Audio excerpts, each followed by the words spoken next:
And usually during graduation speeches, there's a little life lesson or something that the graduating speaker people try to give to the graduating class. So I try to think about what that could be.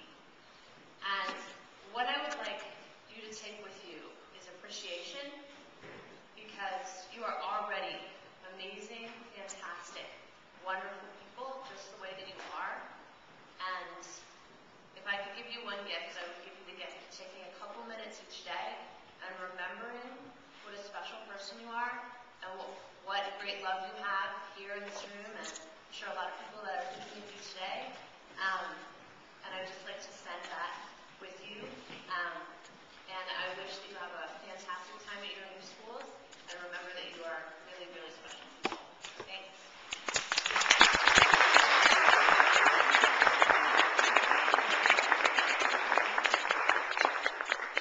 And now, it's been a very hard act for me to follow, but I would like to introduce Ms. Sage Anderson. She is the teacher that I took over for.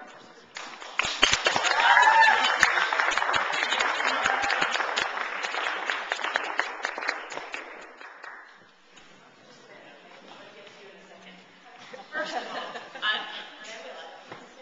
but I need to say to all of you here that, I was only here for a year and then I abandoned you for 6 weeks and I just got nothing but support for it. It seems somehow unfair. So I want to thank all of you and Ms. Brown and Katie and Allison who took over, and I understand they almost forgot about me, so I'm glad to be here. They were like, what's your name again? I'm not sure.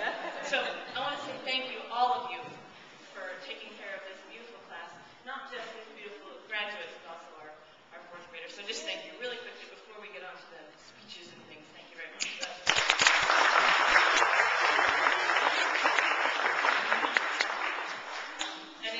So now for you guys. I was thrilled to walk in this room and just get all these hugs and all these moments, and I realized how much I missed you. And seeing you every day and having read aloud and having interrupted funny questions and just the laughter that we had. So I realized how remarkable it is for me to have had this time with you.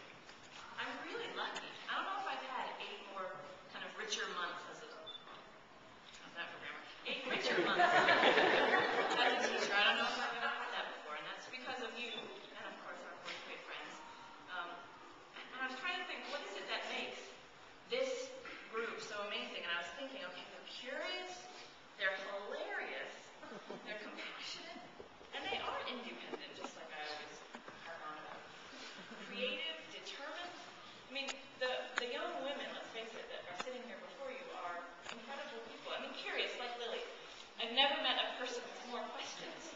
And they're good questions. She wants to know everything. She wants to understand. These are life skills. When these girls go out into the world with that curiosity, imagine them. Well, imagine the ways that our planet would be better off. Compassionate. Take Ella. I've never met a person who works better in groups. I've never met a person who took care of a book buddy better, a kindergartner, a first grader, just hand in hand the whole time. She knows, like anybody else, better than anybody I know, how to put herself in other people's shoes. That compassion is going to take these girls far. Independent. Now, Caroline was one of the people I was so impressed with, preteen. And here was a girl who went her own way, whatever. About the books we read, about the projects she did, she didn't like working alone. She thought, no, I want to learn this by myself. That independence, that strong will, is going to get you places. What about creative, like Avery? I don't know if you've heard, we wrote novels this year. And Avery did 250% of her word goal, which I think was like, what, 20,000 words? Yeah. She wrote a 20,000 word novel. And it was clever. It had a vision quest. It had all of these sort of creative, beautiful language. So that creativity is going to take these girls. And Isabella, we think of Isabella as compassionate and kind, but you know what she is? She's determined. All of these girls are determined. And they know how to work hard for a goal. We did a lot of hard math this year. There were decimals involved, sometimes high. And here was Isabella saying, I'm going to do this. I'm going to do it every time. She got help from her friends, she got help from me, but she never gave up. This is determination that these girls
to obstacles, you got to keep going.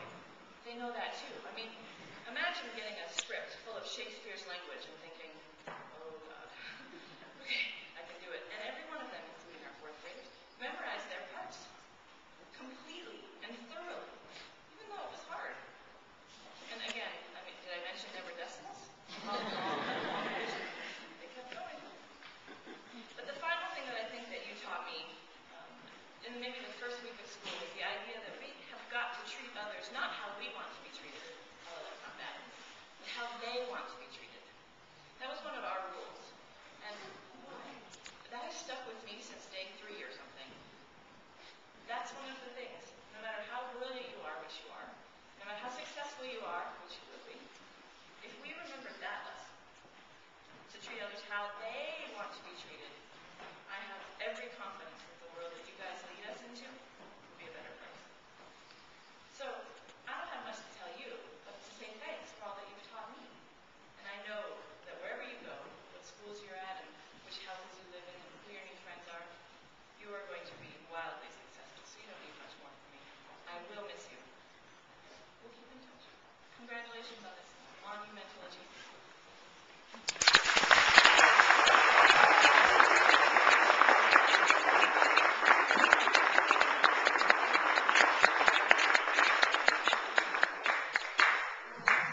Her name is Sage, for a reason. At this time, I'd like to invite our kinder and first grade students to serenade our fifth grade class with a special song.